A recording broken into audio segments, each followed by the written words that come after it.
Welcome. Oh boy, the dogs are excited. You wanna come back here? Here? Okay. He likes to lay under the covers.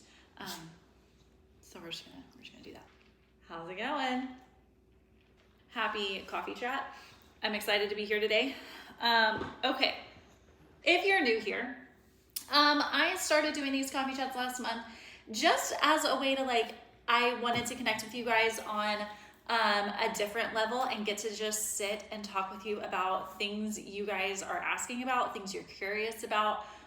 Think of it as like an extra long little Marco Polo from me to you. I tend to get a little rambly on my Marco Polos, as my friends can tell you, so apologies in advance if it goes off the rails. I think it's already gone off the rails.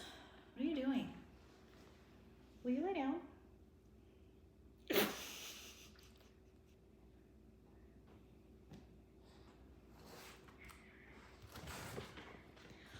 Okay. I asked over on Instagram what y'all wanted to talk about for this month's coffee chat, and there were two big topics that were the most requested, and they have nothing to do with each other. So today we're just gonna be a little random. Topic number one that you wanted to hear the most about is moving. I mentioned last week on Instagram, kind of casually, that we were thinking about moving, and I don't get excited. There's not much to tell you quite yet. But here's what I can tell you. Corey and I bought this house back in 2019. So this will be our 6th year in this house. And when we bought it, we definitely thought we would be here a little bit longer than we have been. We knew it wasn't gonna be our forever home, but we definitely were thinking longer term than 6 years. However, when we purchased this home, I worked from home and Corey worked out of an office. And we did not think that was changing. We thought that Corey would leave the house every day to go work in an office and come home at 5 o'clock. And then COVID hit, and he has not stepped foot in an office since then. So we lasted about, 5 months in this house with him working in an office. And ever since then, we've both been working from home. My husband is a realtor now, so he's not fully from home. He spends a lot of time out and about, but he definitely has a ton of work that needs to happen at home, on a computer, whatever.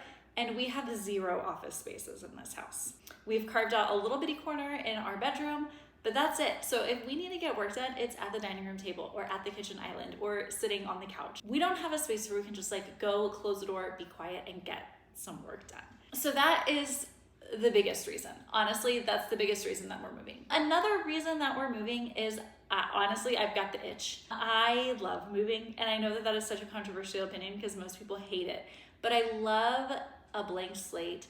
I love a fresh house that needs some love and starting over and all the ideas. And I really love it. And so it's convenient that we also just happen to need to move, but I'm feeling the itch, and I think I would be feeling it even if we had an office space here. So it's something that's on our radar. So your biggest questions about moving were, are you staying in the Austin area? What kind of house are you looking for? What are you thinking in terms of your must-haves, that sort of thing. So let's talk a little bit about that. So my number one requirement whenever it comes to a new home, aside from the basics of we need an extra bedroom and Corey and I both need space to work and that sort of thing. One of the things that is most important to me in this endeavor is I want an older home. And by older, I mean in our area, there are not old homes. That's not really even, especially not in our budget, that's not an option. But I need it to be older than this house. I do not want new construction. I want something in a more established neighborhood with big trees and that feels a little dated.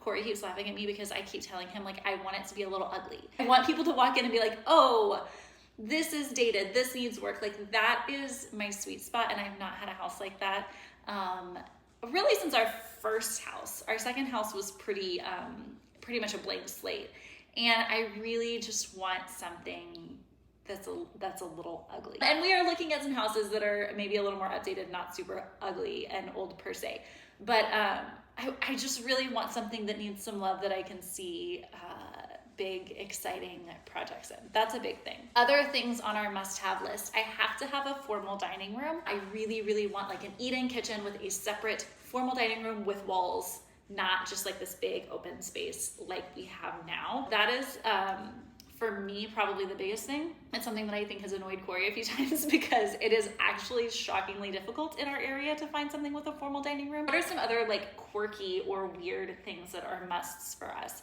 Backyard is really important to us. Our first 2 houses had incredible backyards. This house has a pretty awful backyard.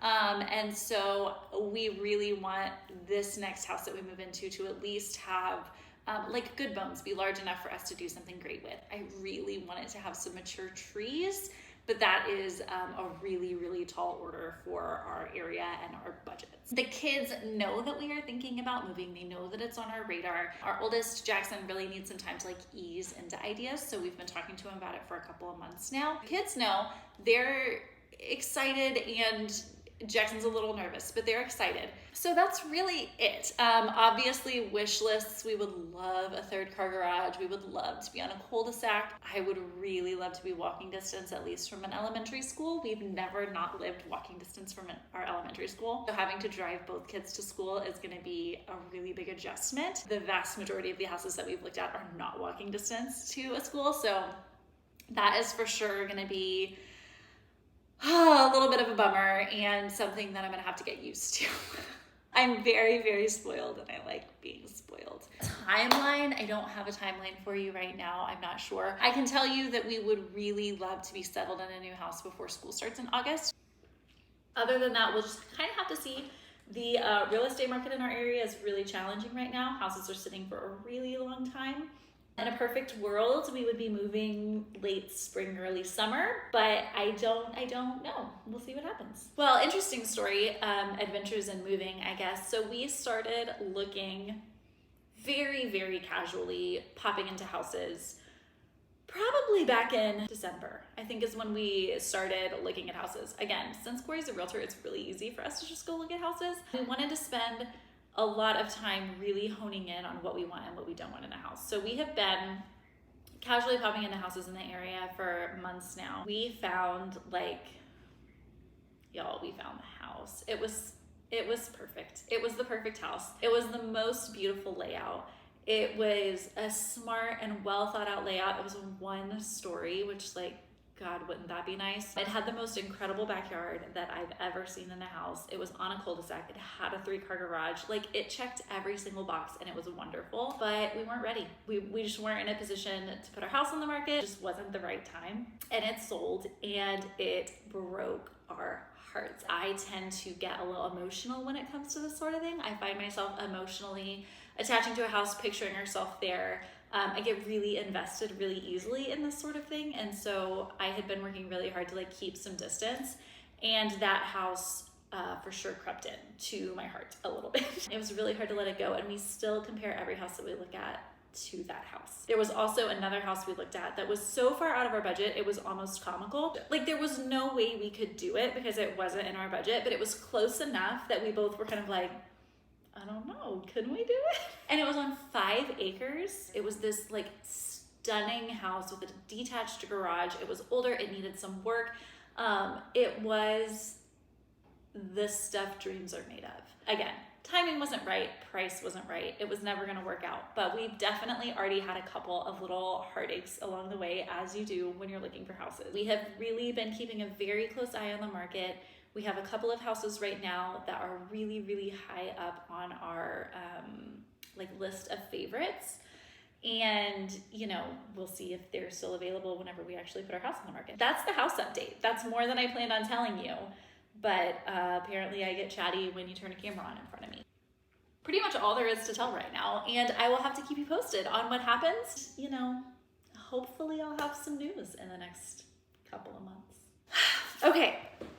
So the other topic that I got asked to talk about the most for this little video is Onyx Storm. And I saved it for last because I know that not all of you are gonna give one single care about Onyx Storm and my thoughts on it and the whole thing. For the uninitiated, Onyx Storm is book 3 in the 4th Wing series by Rebecca Yarros. It is such an incredible series. I am a Sarah J. Maas girly. She's been my favorite for a very long time. I have some emotional attachment to some of her series. I try a lot of different like fantasy series hoping that something will kind of live up to what Sarah J Maas can do in my head. And most of them can't. They can't do it. The Fourth Wing series is the only series that has ever even held a candle to what I feel for Sarah J Maas's books. I view them in my head all in like one category of incredible. Like I think everyone on the internet, I had a really hard time getting into it, which was, I was disappointed. I'll be honest with you. I'm still a tiny bit disappointed that the first probably like 40% of the book was a bit of a slog for me. And that's a lot of percentage of a book to kind of have to push through. I don't know exactly what happened there or why it was really so hard to kind of get into it, but it suddenly, you know, if you've read it, you know, there were so many characters that I felt like we had never met before, so many references to places and things that I wasn't familiar with, and it just felt like I was being thrown, and I did a reread. I reread the first two, and I still felt like I was being thrown back into something and like trying to keep my head above water, and I couldn't. I wish that I had been able to like really enjoy the whole thing, but I feel like I really only was all in on the second half. Once they started like visiting all the other islands though, like it really hooked me real quick, and I mean, honestly, the second half of the book was good enough to make up for the first half of the book. I struggle with the fact that she loves cliffhangers so much. Like the first book had a big shock at the end, and then the second book had a bigger shock at the end, and then this one, I'm like, at some point you're gonna give us a heart attack. Like, how are we supposed to get through this? I don't even want to know what's gonna happen at the end of the next one, and I don't know how I'm going to survive another 2 years or whatever until the next one comes out. So now let's get into some spoilery chat. If you've finished it, don't watch this unless you've actually read the whole thing. I will be upfront and say that none of these theories are my own. These are all things like I've seen other people talking about that I have been like, oh yeah, that makes sense, and I'm adopting this as my own personal theory. I think that Violet's mom is Venom. It just makes so much sense once you start thinking about it. I think she turned long ago, whenever Violet, maybe even before Violet was born. Some of the evidence for that is there are only like 2 or 3 times in the entire series that Violet uses the phrase bloodshot eyes to refer to somebody. And it's either when she is referring to Xaden as a Venom, or when she's talking about her mom coming back from a battle. She does it one time, kind of mentions casually that her mom's eyes were bloodshot. You know, it makes sense of like why her mom would choose to, you know, work with the school and be under the wards at all times. It would also kind of explain why Violet's dad was spending so much time researching these islands and researching why he might have wanted to dedicate Violet to the temple. And why they said she had 2 paths in front of her. Like there's just so many little hints and things that really do make me think that her mom was an example of a Venom who functioned in society and did okay. That is one of my biggest things that I think is going to end up happening in the overarching series, is that we're going to learn that maybe not all Venom are bad. We're going to learn that there's like a range here, and there's a way to function as a Venom. Like, I don't know if you're going to be able to cure it, but I do think that we're going to be surprised to find that maybe they're not all bad. I think that Bodhi is also now Venom. I think he's Xaden's new brother. Main reasons for that are the fact that he was so adamant about not being the leader. He was like, I'm going to stay next to you no matter what. I'm always going to be with you. And towards the end, I can't remember whose perspective we're in, but when we're in somebody else's perspective during the battle, we see him. She says she sees Bodhi on his hands and knees retching during the battle. And I think he either was retching because he had just channeled from the earth and was like having an emotional reaction to what had happened, or she just saw him channeling. I do think it's Bodhi. A lot of people, I feel like the biggest guesses are that it's either Bodhi or Garrick, and I think that Bodhi is the more obvious choice. I think it makes more sense. I think those are the biggest things that my biggest, like maybe slightly controversial theories that I had. There's probably more of them and so much that I could say about this, but I don't want it to turn into a 20-minute video just on Onyx Storm, so I'll shut up at this point. I would love to hear from you if you have any other great series that you think kind of could fall into being as good as maybe some Sarah J Maas or Rebecca Yarros. I have tried a ton of different fantasy series, and I've read some that are good, but just none that really hook me quite the way that those do. Comment with your ideas, let me know. So Let me know what you think we should talk about next month. We can keep it random like this. We can do more book talking if that is something that is exciting to you guys. Hopefully I'll have a moving update for you by next month. I don't know, we'll see. I'm very distracted right now by the state of my house. I think tomorrow I need to dedicate my entire day to cleaning because it's horrifying. So there's that. Well, I'm gonna go finish my Chick-fil-A tea and maybe read a book.